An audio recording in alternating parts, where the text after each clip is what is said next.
안녕하세요. 하람 선생님과 함께하는 과학 시간입니다. 오늘은 지난 시간에 배운 질량 보존 법칙에 이어서 일정한 양끼리 반응해 라는 제목으로 한번 살펴보도록 할게요. 학습 목표 먼저 살펴보도록 하겠습니다. 화학 반응이 일어날 때 계속해서 화학 반응에 대해서 얘기하고 있네요. 화합물의 성분 원소가 일정한 질량비로 반응함을 우리가 모형으로 설명할 수 있다. 사실 이 학습 목표에 대한 내용이 오늘 배울 내용이 끝이에요. 자, 여기에서 가장 중요한 내용이 뭘 것 같아요? 여러분들 대충 눈치를 챘죠? 일정한 질량비로 반응한다. 모든 화학 반응에서의 화합물들은요, 일정한 질량비로 항상 반응하게 됩니다. 자, 우리 문제를 한번 풀어볼까요? 초등학교의 수학 시험지네요. 굉장히 쉬울 것 같아요. 자동차를 만들 때 자동차 한 대당 바퀴 4개가 필요해요. 바퀴 4개가 필요합니다. 총 바퀴가 12개가 있다면 우리가 자동차를 만드는 데 필요한 다른 부품 충분하다면 자동차를 최대 몇 대를 만들 수 있을까요? 12개가 있으니까 4로 나눠서 3대라고 얘기할 수 있겠네요.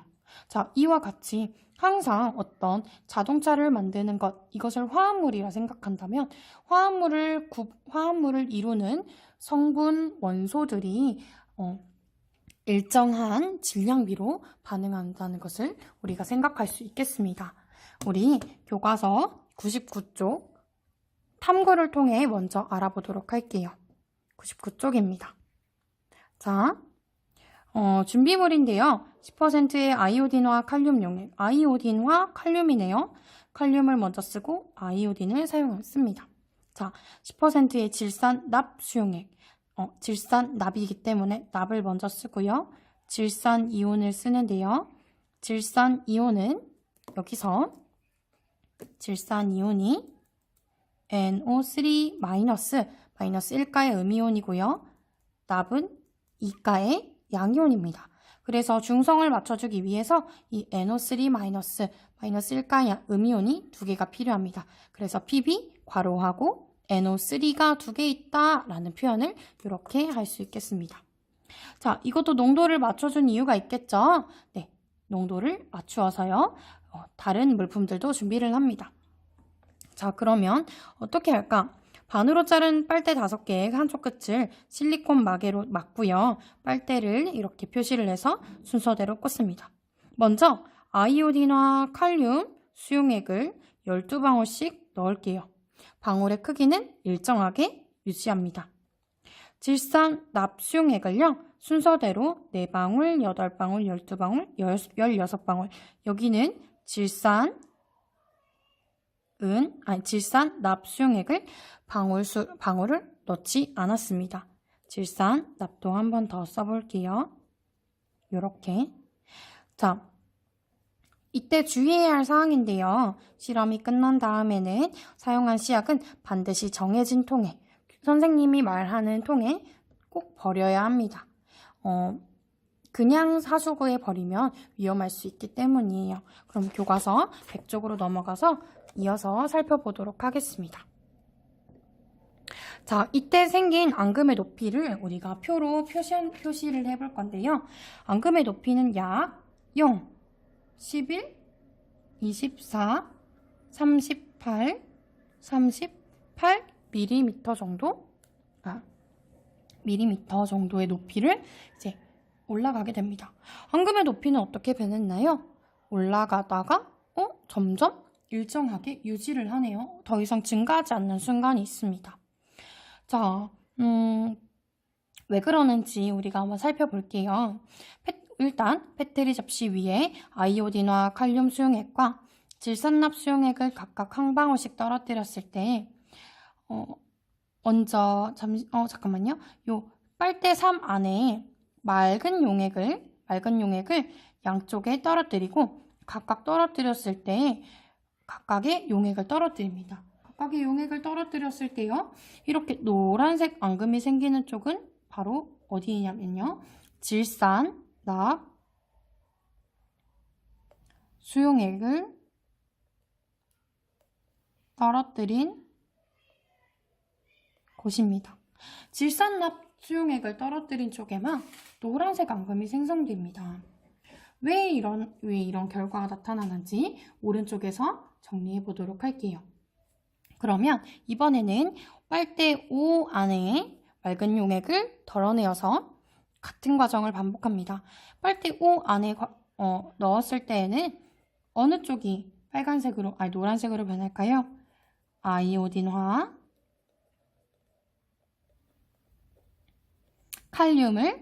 칼륨 수용액을 떨어뜨린 쪽이 노란색 앙금이 생성됩니다.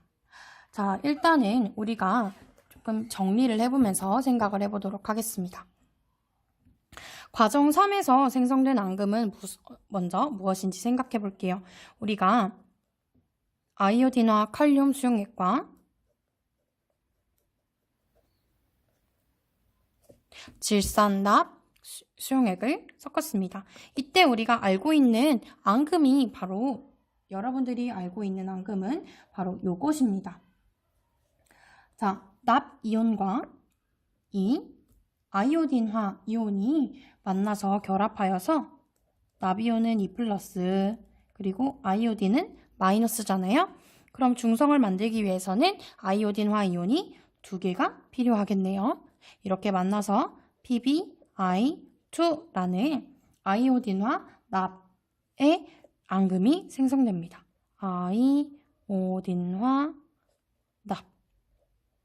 아이오딘화 납이라는 앙금이 생성됩니다. 자, 우리 높이를 한번 여기에 표시를 해볼게요. 10, 20, 30, 40이라고 할 때요. 여기가 1, 2, 3, 4, 5, 6, 7, 8, 9, 10, 11, 12, 13, 14, 15, 16 이렇게 정리할 때 한 요 정도, 그 다음에 한 이 정도, 그 다음에 30, 요 정도, 그 다음에 여기도 요 정도가 되겠네요. 그럼 우리가 이렇게 생긴 그래프를 얻을 수가 있습니다. 올라가다가 적정량이 유지되는 이런 결과를 알 수가 있겠습니다. 자, 과정 6과 7의 결과로 보았을 때 빨대 3과 빨대 5에 반응하지 않고 남은 이온은 각각 어떤 이온인지 생각을 해볼게요. 자, 빨대 3 안에서는 여기서는요, 우리가 질산납 수용액을 떨어뜨린 쪽이었잖아요. 그러면 빨대 3 안에는 나비온이 아닌 아이오딘화 이온이 남아있겠구나. 또 빨대 5 안에는 아이오딘화 칼륨을 넣었을 때 앙금이 생성되었기 때문에 원래 납이온이 들어있겠구나. 이것을 알 수 있습니다. 자, 우리 이를 101쪽에서 함께 정리해 보도록 할게요. 101쪽입니다. 자, 우리가 탐구에서 정리한 내용이에요. 일단 알아둔 내용이 아이오딘화 칼륨 수용액에 질산납 수용액을 넣으면 노란색 앙금인 아이오딘화 납이 생성이 됩니다. 이는 앙금 생성 반응임을 알 수가 있어요. 그런데 어느 정도 증가하다가 어느 순간 앙금의 양이 더 이상 증가하지 않는데요. 그 현상이 나타나는 이유는 이렇게 정리할 수 있겠습니다. 아이오딘화 칼륨 수용액보다 넣어주는 질산납 수용액의 양이 적을 때에는 용액 속에 아이오딘화 이온이 충분하니까 납 이온은 모두 반응해서 앙금을 생성하고 아이오딘화 이온이 남게 됩니다. 반면에 아이오딘화 칼륨 수용액보다 넣어주는 질산납 수용액 양이 많게 된다면 아이오딘화 이온은 모두 반응해서 앙금을 생성하고 납이온만 남게 됩니다. 그러니까 자, 아까 아이오딘화 이온만 남았던 게 빨대 3이었죠. 빨대 3. 그 다음에 납이온만 남은 것은 빨대 5인 것을 우리가 생각할 수 있겠습니다. 한 번 더 얘기해 볼게요. 빨대 3에서는 질산납보다 아이오딘화 칼륨 수용액을 더 많이 넣었어요. 많이 넣은 게 더 남게 되는 것이고 빨대 5에서는 질산납 수용액이 더 많이 넣었어요. 질산납 수용액이 많으니까 납이온만 남게 되는 것입니다. 자, 이와 같이 즉 정리를 해보자면 용액 속에 아이오딘화 이온이 모두 반응하면 넣어주는 질산납 수용액의 양이 증가해도 앙금의 양은 더 이상 증가하지 않습니다. 따라서 이처럼 아이오딘화 이온과 납이온은 일정한 개수비로 결합을 하는데요. 일정한 개수비로 결합하는 것보다 더 중요한 것이 있습니다. 따라서 자, 별 10개짜리 아이오딘과 납이 생성될 때에는 반응하는 아이오딘과 납 사이에 어떤 것이 성립한다? 일정한 질량비가 성립하는 것을 알 수 있습니다. 왜 그러냐 하면요. 오른쪽 이 부분을 한번 같이 봐볼게요. 원자의 종류는요. 그 종류에 따라서 질량이 같습니다. 종류가 같으면 질량이 같아요. 그러면 종류가 다르면 질량도 다르겠죠. 그러면 우리가 이렇게 생각할 수 있습니다. 원자의 개수비가 일정하다면 질량비도 똑같다라고 할 수 있겠네요. 네, 그렇습니다. 그래서 우리는 아이오딘과 납이 생성될 때 반응하는 아이오딘과 납 사이에 일정한 질량비가 성립한다라고 정리합니다. 이를 우리가 법칙으로 정리해서 일정 성분비 법칙이라고 정리합니다. 이 정리한 내용은 다음 시간에 한 번 더 정리해 보도록 할게요. 우리가 그럼 그림으로 한 번 더 정리를 해볼게요. 아까 아이오딘화 이온이 2개가 필요하다고 했어요. 납 이온은 하나가 필요하고요. 그래서 얘네들이 만나서 아이오딘화, 납, 앙금이 생성되게 되는 것입니다. 자, 이 그림은 아이오딘화 칼륨 수용액보다 질산납 수용액의 양이 적어요. 그러니까 아이오딘화 칼륨의 양이 더 많은 경우네요. 그러면 빨대 3과 비슷할 것 같아요. 빨대 3과 비슷합니다. 자, 이 경우는요. 납이온이 더 많으니까 빨대 5와 비슷한 경우라고 볼 수 있겠습니다. 그러면 각각의 경우에서 다 반응하고 남아있는 아이오딘화 이온, 다 반응하고 남아있는 납 이온이 있음을 알 수 있고요. 자, 이 경우는 빨대 4와 비슷하다라고 볼 수 있겠네요.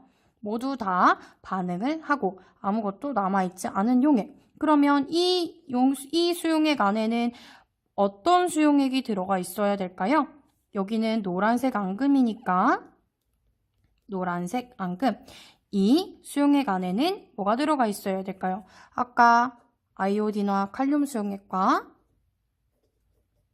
질산, 납 수용액이 합쳐졌기 때문에 이 수용액 안에는 아마 칼륨 이온과 질산 이온이 둥둥둥둥 떠다닐 거예요. 자, 여기도 마찬가지고요.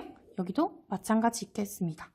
우리가 지난 시간에 질량 보존 법칙에 대해서 살펴보았잖아요. 이 질량 보존 법칙이 성립되기 위해서 내가 넣어준 칼륨 개수만큼 질산 이온 개수만큼 그대로 유지되는 것을 우리가 알 수 있겠습니다. 자, 오늘 이렇게 해서 일정 성분비 법칙, 원자의 어떤 일정한 질량비가 성립해서 화합물이 만들어짐을 알 수 있었습니다. 자, 오늘 여기까지 잘 따라와줘서 고맙고요. 수고했어요. 안녕.